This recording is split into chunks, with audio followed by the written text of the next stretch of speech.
بسم اللہ الرحمن الرحیم الصلاۃ والسلام علی رسول اللہ اما بعد۔ عزیز طلبہ کرام، میں محمد زہیب اسلامیات کا معلم جماعت نہم میں آپ سب کو آج خوش آمدید کہتا ہوں۔ ہم میعاد اول میں یعنی کہ مڈ ٹرم میں جو نصاب پڑھیں گے وہ میں آپ کے سامنے رکھ دیتا ہوں۔ یہ آپ اسکرین پر دیکھ رہے ہیں،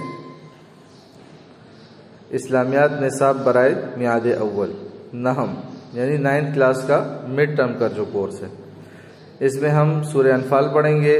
سورہ انفال کے اندر الدرس الثانی الف سے ہم ابتدا کریں گے اور اس کے بعد بے، جیم اور پھر دال پڑھیں گے۔ اس کے علاوہ ہم احادیث مبارکہ جو پڑھیں گے اس میں حدیث نمبر 5، 6 اور 7 پڑھیں گے۔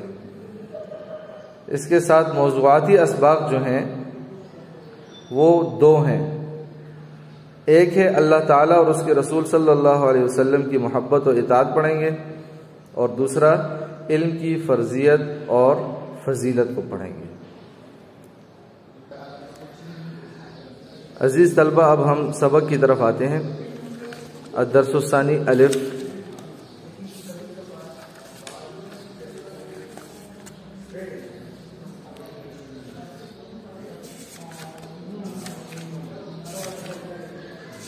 یہ آپ دیکھ رہے ہیں اسکرین پر، یہ پیج نمبر 10 ہے، صفحہ نمبر 10۔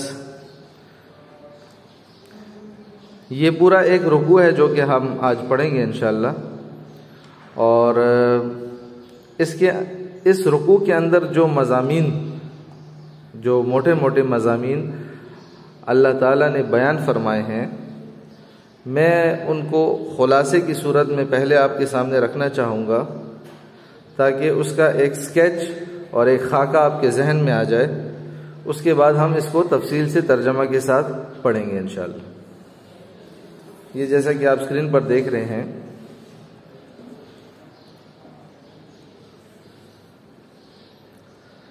سورہ انفال الدرس الثانی الف۔ تو اس درس کے اندر پہلا مضمون جو اللہ تعالیٰ نے بیان فرمایا ہے وہ تقوی کے انعامات کو بیان فرمایا ہے۔ آپ کو معلوم ہے کہ سورہ انفال جو ہے یہ غزوہ بدر کے تناظر میں نازل ہوئی ہے اور اسی واقعے کو لے کر چلتی ہے۔ تو وہ جو واقعہ غزوہ بدر سے متعلق ہے اور ہجرت سے متعلق ہے وہ اس میں بیان ہوا ہے۔ تو پہلے نمبر پر تقوی کے انعامات بیان ہوئے ہیں کہ اگر مسلمان تقوی اختیار کریں تو اللہ تعالیٰ ان کو یہ 3 انعامات عطا فرمائیں گے، ان 3 انعامات سے نوازیں گے۔ تو پہلی سمجھنے کی جو بات ہے وہ یہ ہے کہ تقوی کیا چیز ہے۔ اب تقوی کا عام ترجمہ جو کیا جاتا ہے وہ یہ کیا جاتا ہے کہ ڈرنا۔ اللہ کا تقوی یعنی اللہ تعالیٰ سے ڈرنا۔ تو اللہ تعالیٰ سے ڈرنا کیا مطلب ہوا؟ عام طور پر تو ذہن میں یہ آتا ہے کہ جو ڈرا جاتا ہے وہ تو یا تو کسی خطرناک، ہیبت ناک، ہولناک چیز سے ڈرا جاتا ہے، یا کسی ظالم سے ڈرا جاتا ہے کہ وہ ظلم نہ کرے، نقصان دینے والے سے ڈرا جاتا ہے۔ جبکہ اللہ تعالیٰ تو کمالات، حسن و جمال اور احسانات کا منبع ہے، مرکز ہے، اور اللہ تعالیٰ کسی پر ظلم بھی نہیں کرتا، بلکہ اللہ تعالیٰ کی رحمت اس کے غصے اور ناراضگی پر حاوی رہتی ہے۔ تو پھر ایسی رحمت والی ذات سے ڈرنے کا کیا مطلب ہوا؟ تو یہ بات غور سے سن لیں کہ تقوی کا مطلب اگر ہم ڈرنا لیں گے تو اللہ تعالیٰ سے ڈرنے کا مطلب یہ ہوگا کہ اللہ تعالیٰ کی ناراضگی سے ڈرنا، کیونکہ وہ خالق ہے، وہ محسن ہے، اب ایسی ذات جس نے ہمیں پیدا کیا اور ہمیں سب کچھ دیا اور دے رہا ہے اور دیتا رہے گا، اور ہم ہر دم اس کی مدد کے محتاج ہیں، تو ایسی ذات کی ناراضگی سے ڈرنا چاہیے کہ اگر وہ ناراض ہو گیا تو وہ قادر مطلق ہے اور وہ عذاب پر بھی قادر ہے، تو اگر اس نے ناراضگی کے سبب سے ہمیں پکڑ لیا تو پھر ہمارا کیا بنے گا۔ تو یہ تقویٰ کے ڈرنے کا یہ مفہوم ہے۔ اب اس کے لفظی معنی پر بھی تھوڑی سی میں آپ کو بات بتا دوں کہ تقویٰ کا لفظی مطلب ہوتا ہے بچنا، کسی چیز سے بچنا۔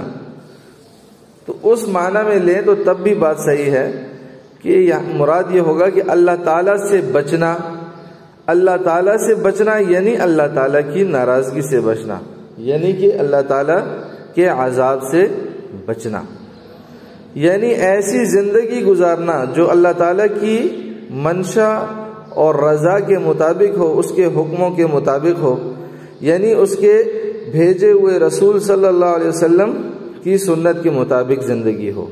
یہ مراد ہوا تقویٰ کا۔ اب تقویٰ پر جو اللہ تعالیٰ انعامات عطا فرمائیں گے، ان میں اس درس کے اندر جو پہلا بیان ہوا ہے وہ نعمت فرقان ہے۔ یجعل لکم فرقانا، فرقان کا لفظ استعمال کیا ہے۔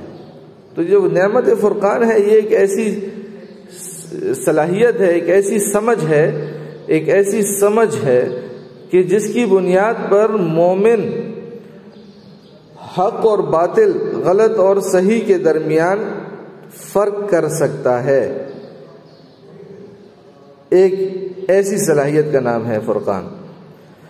اس کے برعکس جب انسان گناہوں کا شکار ہو اور گناہوں میں ڈوبا ہوا ہو تو اس کی عقل بھی خراب ہو جاتی ہے، اور عقل کی خرابی کی وجہ سے گناہگار شخص چاہے وہ اپنے آپ کو کتنا ہی سمجھدار کیوں نہ سمجھتا ہو، لیکن گناہوں کی نحوست سے، اس کی عقل کے خراب ہونے سے پھر کیا ہوتا ہے کہ وہ صحیح کو غلط اور غلط کو صحیح سمجھنا شروع کر دیتا ہے، اور اس کے لیے دلائل کے انبار لگانا شروع کر دیتا ہے۔ تو تقویٰ کی بدولت اللہ تعالیٰ مومنوں کی مدد فرماتے ہیں، ان کو درپیش مسائل، مشکلات میں صحیح راستے کی نشاندہی فرماتے ہیں، اور وہ جو صلاحیت ان کو جو دیتے ہیں، جس کو ہم بصیرت قلبی سے بھی تعبیر کرتے ہیں اور فراست ایمانی سے بھی ہم تعبیر کرتے ہیں، اس کو وہ عطا فرماتے ہیں۔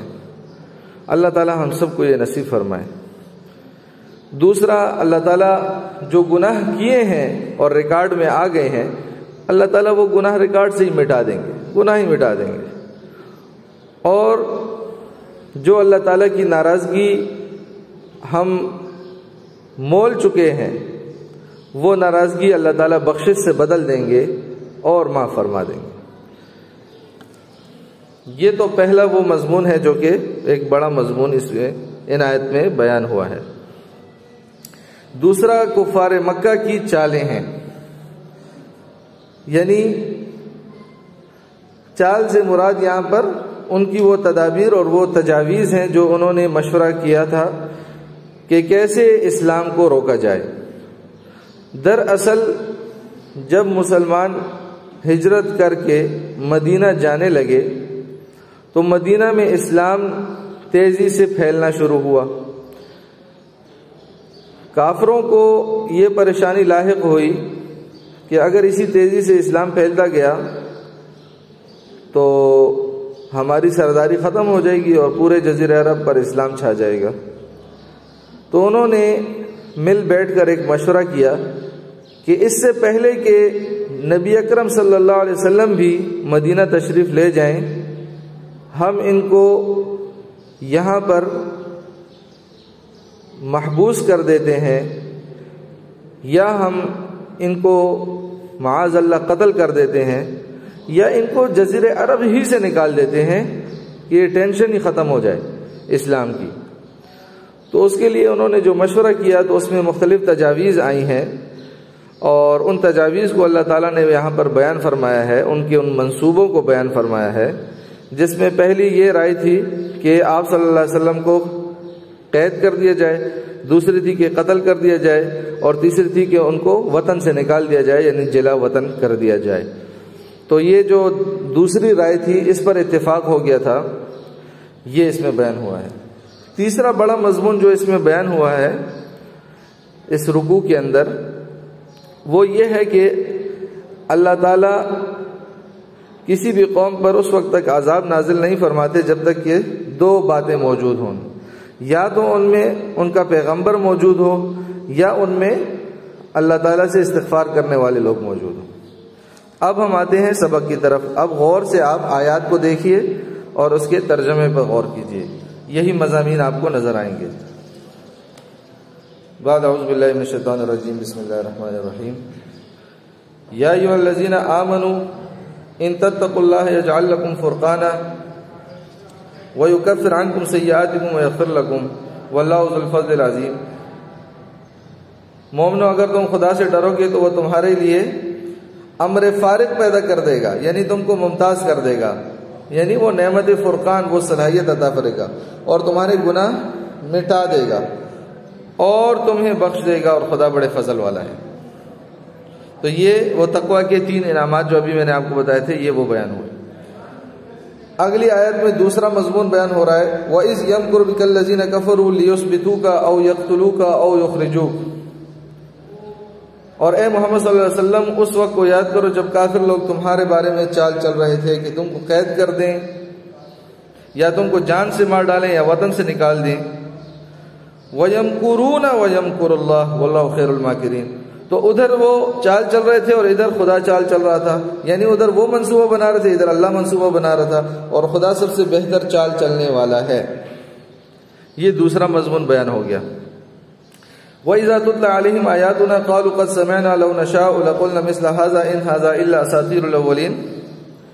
اور جب ان کو ہماری آیتیں پڑھ کر سنائی جاتی ہیں تو کہتے ہیں کہ یہ کلام ہم نے سن لیا ہے، اگر ہم چاہیں تو اسی طرح کا کلام ہم بھی کہہ دیں، اور یہ ہے ہی کیا، صرف اگلے لوگوں کی حکایتیں ہیں۔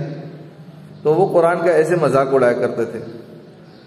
آگے اللہ تعالیٰ فرماتے ہیں کہ اے نبی اس وقت کو یاد کریں، وَإِذْ قَالُوا اللهم إن كان هذا هو الحق من عندك فأمطر علينا حجارة من السماء أو ائتنا بعذاب أليم۔ اور جب انہوں نے کہا کہ اے خدا، اگر یہ قرآن تیری طرف سے برحق ہے تو تو ہم پر آسمان سے پتھر برسا یا کوئی اور تکلیف دینے والا عذاب بھیج۔ آگے اللہ تعالیٰ فرماتے ہیں کہ ان کے ان مطالبوں پر ہم عمل کرنے والے نہیں ہیں، بلکہ اللہ تعالیٰ اپنی حکمت بالغہ کے مطابق عذاب نازل فرماتے ہیں۔ تو آگے فرما رہے ہیں وَمَا كَانَ اللَّهُ لِيُعَذِّبَهُمْ وَأَنْتَ فِيهِمْ وَمَا كَانَ اللَّهُ مُعَذِّبَهُمْ وَهُمْ يَسْتَغْفِرُونَ۔ اور خدا ایسا نہ تھا کہ جب تک تم ان میں تھے، یعنی اے پیغمبر جب تک آپ ان میں تھے، انہیں عذاب دیتا، اور نہ ایسا تھا کہ وہ بخشش مانگیں اور انہیں عذاب دے۔ اور اب ان کے لیے اب اگلی آیت میں فرما رہے ہیں وَمَا لَهُمْ أَلَّا يُعَذِّبَهُمُ اللَّهُ وَهُمْ يَصُدُّونَ عَنِ الْمَسْجِدِ الْحَرَامِ وَمَا كَانُوا أَوْلِيَاءَهُ۔ اور اب ان کے لیے کون سی ایسی وجہ بچی ہے کہ وہ انہیں عذاب نہ دے، یعنی آئندہ اللہ ان کو عذاب دینے کا ارادہ رکھتے ہیں، اس لیے بیان فرما رہے ہیں جبکہ وہ مسجد محترم یعنی مسجد حرام خانہ کعبہ میں نماز پڑھنے سے روکتے ہیں، اور وہ اس مسجد کے متولی بھی نہیں ہیں، ذمہ دار نہیں ہیں۔ ان اولیاء الا المتقون، اور اس مسجد حرام کے متولی تو صرف پرہیزگار لوگ ہیں، ولکن اکثرهم لا يعلمون، لیکن ان میں سے اکثر اس بات کو نہیں جانتے۔ وما كان صلاتهم عند البيت الا مكاء وتصدية، اور ان لوگوں کی نماز یعنی کافروں کی خانہ کعبہ کے پاس صرف کیا ہے، سیٹیاں اور تالیاں بجانے کے سوا کچھ نہ تھی۔ فذوقوا العذاب بما كنتم تكفرون، تو تم جو کفر کرتے تھے اب اس کے بدلے عذاب کا مزہ چکھو اے کافرو۔ ان الذين كفروا ينفقون اموالهم ليصدوا عن سبيل الله، جو لوگ کافر اپنا مال خرچ کرتے ہیں کہ لوگوں کو خدا کے راستے سے روکیں، فسينفقونها ثم تكون عليهم حسرة ثم يغلبون، سو ابھی اور خرچ کریں گے مگر آخر وہ خرچ کرنا ان کے لیے موجب افسوس ہوگا، حسرت کا باعث ہوگا، اور وہ مغلوب ہو جائیں گے، شکست کھا جائیں گے۔ والذین کفروا الی جہنم یحشرون، اور کافر لوگ دوزخ کی طرف ہانکے جائیں گے، یعنی ان کو اکٹھا کیا جائے گا وہاں پر۔ لیمیز اللہ الخبیث من الطیب ویجعل الخبیث بعضه علی بعض فیرکمه جميعا فیجعلوا فی جہنم، تاکہ خدا ناپاک کو پاک سے الگ کر دے اور ناپاک کو ایک دوسرے پر رکھ کر ایک ڈھیر بنا دے، پھر اس ڈھیر کو دوزخ میں ڈال دے۔ اولئک هم الخاسرون، یہی جو لوگ ہیں یعنی کافر، یہ خسارہ اور نقصان پانے والے ہیں۔ یہ آج کا درس ہمارا کمپلیٹ ہوا، اور آج کے درس سے متعلق جو ہوم ورک ہے جو آپ لوگوں نے آج گھر میں کرنا ہے وہ یہ آپ کو اسکرین پر دکھائی دے رہا ہے۔ اس میں آپ نے الدرس الثانی الف کی آیت نمبر 29، 30 اور 32 یعنی 29، 30 اور 32 کی عربی بھی لکھنی ہے، ترجمہ بھی لکھنا ہے اور یاد کرنا ہے، اور اس کا ایک نموذج یعنی نمونہ آپ کے سامنے ہے۔ یہ عربی بھی میں نے لکھی ہے اور یہ ترجمہ، اس انداز سے آپ نے ان تینوں آیتوں کو لکھ کر تو یاد کرنا ہے۔ والسلام۔